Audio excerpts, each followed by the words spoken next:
Radio से सेवानिवृत्त होने के पश्चात अब जो है साहित्य की और नागरी लिपि की सेवा कर रहे हैं डॉक्टर हरि सिंह पाल।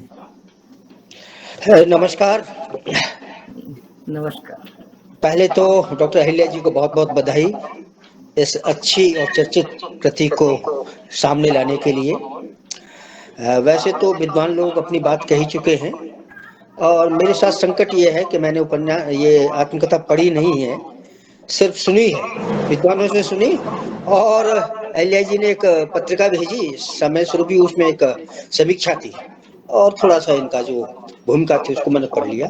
पूरे उपन्यास आत्मकथा को पढ़ने का अवसर भी नहीं था। लगातार वेबिनार अभी चल रहे, अभी 2 वेबिनार में मैंने करनी है। वो अभी तो अपने वीरेंद्र यादव की तुरंत 6 बजे ही, वरना वो नाराज हो जाएंगे आप जानती हैं। और भी एक और है, चूंकि आज विश्व हिंदी दिवस है। चलिए, ये जो आत्मकथात्मक उपन्यास कहा गया है, मेरा एक सिर्फ निवेदन ये है कि आत्मकथा है, इसको आत्मकथात्मक उपन्यास ना कहा जाए तो ज्यादा अच्छा है, क्योंकि उपन्यास में कल्पना कल्पना तत्व बहुत आवश्यक होता है और इस आत्मकथा में कल्पना है ही नहीं, इसमें यथार्थ ही यथार्थ है, भोगा हुआ यथार्थ है। तो इसलिए ये एक सशक्त आत्मकथा है। और दूसरा, जैसा कि मेरा अपना जो आकलन है, मैं जब आत्मकथाओं को जितना मैंने पढ़ा है, मुझे ये लगता है कि अहिल्या जी की जो आत्मकथा है ये भारतीय नारी की ही आत्मकथा है, प्रकारांतर से। भले ही इसमें एक नायिका के रूप में या प्रस्तुता के रूप में अहिल्या जी उपस्थित थे, भारतीय नारी, समकालीन भारतीय नारी ने जो जो संघर्ष झेले हैं वो सब इसमें देते हैं। जो हमारी भारतीय लोक संस्कृति है उसको बनाए रखने में, उसको बचाए रखने में जो नारी का, जो नारी समाज का जो इसमें योगदान होता है, वह सब है इसमें वर्णन। तो कुछ ने कम कुछ ने ज्यादा, इस रूप में मैं कहता हूं कि भारतीय नारी की आत्मकथा है ये। और उसको आप किसी भी रूप में पढ़ लीजिएगा, उसमें अहिल्या जी का भले ही नाम आ जाए, इनके पतिदेव का नाम आ जाए या इनके बच्चों का नाम आ जाए, लेकिन अंततोगत्वा उसमें भारतीय नारी ही समाहित है। और चूंकि मुझे एक ध्यान ये आता है, मैंने अपने माता जी की स्मृति में एक पुस्तक निकाली थी आज से 30 साल पहले उनके निधन पर। तो मैंने जब पुस्तक अपने मित्रों को भेजी तो उन्होंने कहा कि साहब, आपने तो गलती से इसमें अपनी माता जी का नाम लिख दिया रानी देवी, वरना ये तो हमारी माता जी की कहानी है, ये हमारी माता जी बिल्कुल हूबहू ऐसी करती जो आपने लिखा।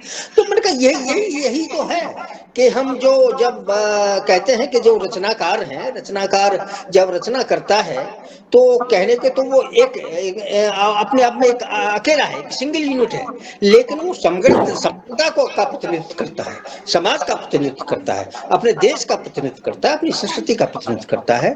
तो इस रूप में अहिल्या जी की ये आत्मकथा भारतीय नारी की संघर्ष की और उससे उबरने की, उबर नहीं है। चाहे यहाँ इस हमारे इस मंच पर जितनी महिलाएं बैठी हैं, वो सब उन्हें ये सब है, प्रकारांतर से थोड़ा, किसी ने ज्यादा, किसी ने ये झेला है, और झेल करके ही आज ये इतनी बढ़ पाई है कि इस मंच पर उपस्थित है, अपनी बात बता रही है। यह भारतीय नारी की शक्ति है, यह भारतीय नारी का सशक्तिकरण है जो इसमें उद्धृत हुआ है आत्मकथा के माध्यम से। और जैसा कि और विद्वानों ने भी बताया कि यह चूंकि आत्मकथा का एक भाग ही है, एक भाग तो अभी और आना है जिसमें इनके जो बाद का जो जीवन है वो उस पर प्रकाश करेगा।